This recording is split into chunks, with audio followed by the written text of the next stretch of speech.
There's this question I've been getting from a lot of people from my previous posts. Like, nurse, I have blocked fallopian tubes. Can I still get pregnant? Can I get pregnant with one tube? Like, I keep getting these questions. That is why I decided to make a video about blocked fallopian tubes today, just to answer those questions. Hello everyone, what's up and welcome back. This is Everything Health with Nurse Dara. In this channel, we get to discuss different topics related to health. If you're seeing this face for the first time, I am Nurse Chidera Cynthia. I'm a registered nurse, registered midwife, registered public health nurse, and a Bachelor of Nursing Science degree holder, currently practicing here in Nigeria. If you're interested in this topic, keep watching.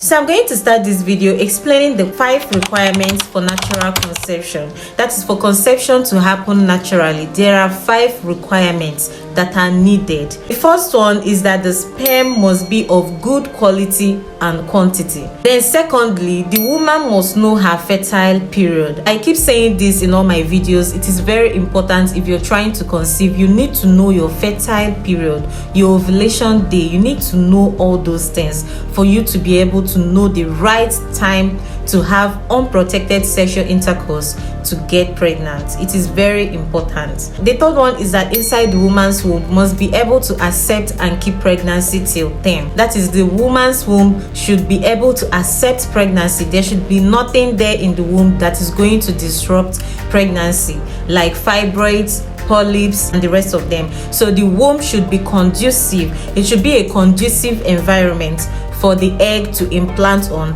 and for it to keep the pregnancy till term. The fourth one, which is what we are going to be discussing in this video, is that the fallopian tube needs to be open so the egg can meet the sperm and the fertilization will happen there in the fallopian tube, and it will be able to travel down to get to the uterus and implant in the uterus and begin to develop as a baby.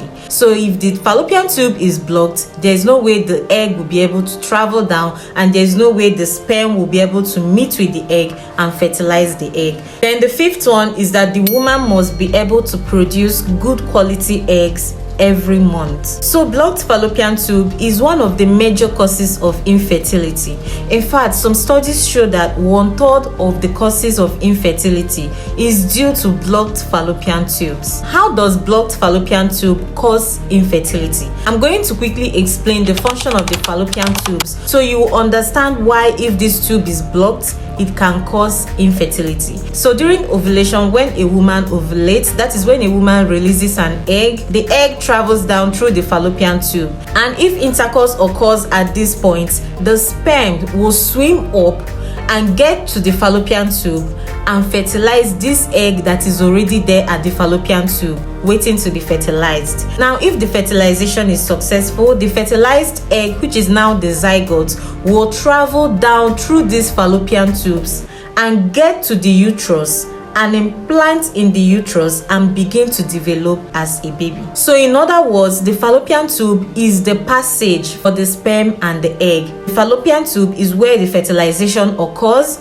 and it is a passage where the fertilized egg is going to travel down into the uterus and implant in the uterus and begin to develop as a baby. Now, if this tube is blocked, there's no way the sperm will be able to pass through that blockage and get to the egg and fertilize the egg. And if the fertilization occurs, there's no way the egg will be able to travel down and get to the uterus and implant there in the uterus. So this is one of the major causes of infertility. So let's talk about the causes of blocked fallopian tube. The first one we have is PID, that is pelvic inflammatory disease. This is usually caused by sexually transmitted infections, and the common ones are chlamydia and gonorrhea. Yes, these infections can travel up to the fallopian tubes and cause blockage. Then the second one is uterine infection. What can cause uterine infection? Uterine infection can be caused by infection from unsafe miscarriage or unsafe abortion. Another cause is infection from abdominal surgery. Some types of abdominal surgery like fibroids, when done by somebody who is not well experienced in that field, mistakes can be done and the tubes might be tampered with, and this can lead to tubal blockage. Another cause is endometriosis, previous ectopic pregnancy, then fibroids, depending on the position of the fibroids. Like if the fibroids is compressing the tubes, it can lead to tubal blockage. Then tubal surgery can also cause tubal blockage, like when the tubes are blocked and tubal surgery is done.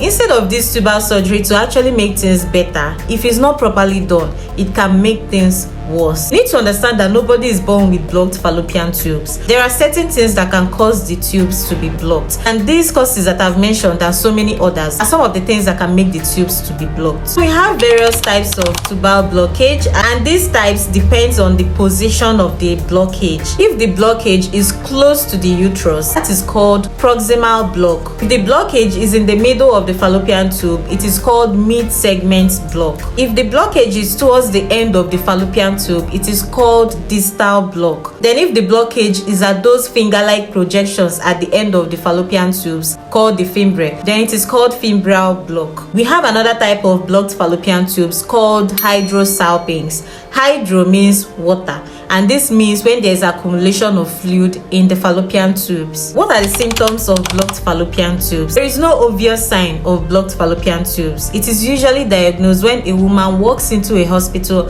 and complains about infertility. Then some investigations are carried out. That is when the doctor might actually find out that this woman have blocked fallopian tubes. But then you can get symptoms from factors causing these blocked tubes. Like if what is causing the blocked fallopian tube is endometriosis or fibroid, the woman might get symptoms from those causes. Then if for instance it is hydrosalpinx, that is the accumulation of fluid in the fallopian tube, the fluid might trickle into the uterus and cause vaginal discharge. So how is this blocked fallopian tubes diagnosed? First of all, a detailed history will be taken from the woman. The woman will be asked questions like, have you had previous ectopic pregnancy? Have you had endometriosis, fibroids, miscarriage, abortion? How was it handled? Pelvic inflammatory disease, and previous surgery. After taking detailed history of the woman and the woman doesn't have any of these, then chances of her having blocked fallopian tubes is very low. Another procedure to help diagnose this is HSG, that is hysterosalpingogram, where a dye is injected into the woman's uterus to travel through the fallopian tubes,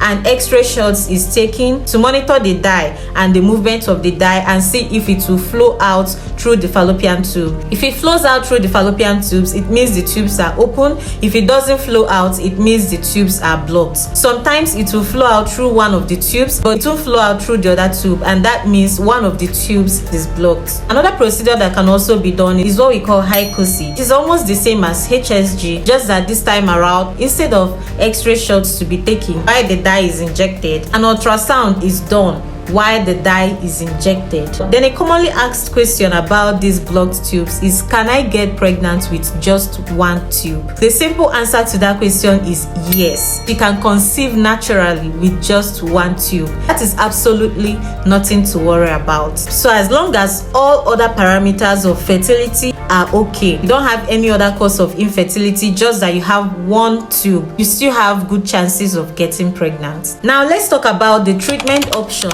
if both of the tubes are blocked. One, we have tubal flushing and cannulation, but this can only be done if the blockage is minor and depending on the position of the blockage. If the blockage is close to the uterus, that is a proximal block, and what is causing the blockage is just minor scar tissues and adhesions. Then tubal flushing, which is usually done during the HSG procedure, that is when the dye is injected into the uterus. It can flush out that minor blockage and make the tube to become open once again. Then cannulation, on the other hand, can also be done during HSG as well. That is when the cannula is inserted and monitored, and it can be used to remove those minor scar tissues and adhesions, making the tube to also become open once again. Another treatment option is surgery. That can also be done if the blockage is minimal and the rest of the tube looks healthy. But surgery also comes with its own complications. Some of the complications include surgical and anesthetic complications, increased risk of ectopic mid-pregnancy, and also the tubes can get blocked again. Then the third treatment option is IVF, that is in vitro fertilization. Blocked fallopian tubes was one of the major reasons why IVF was made,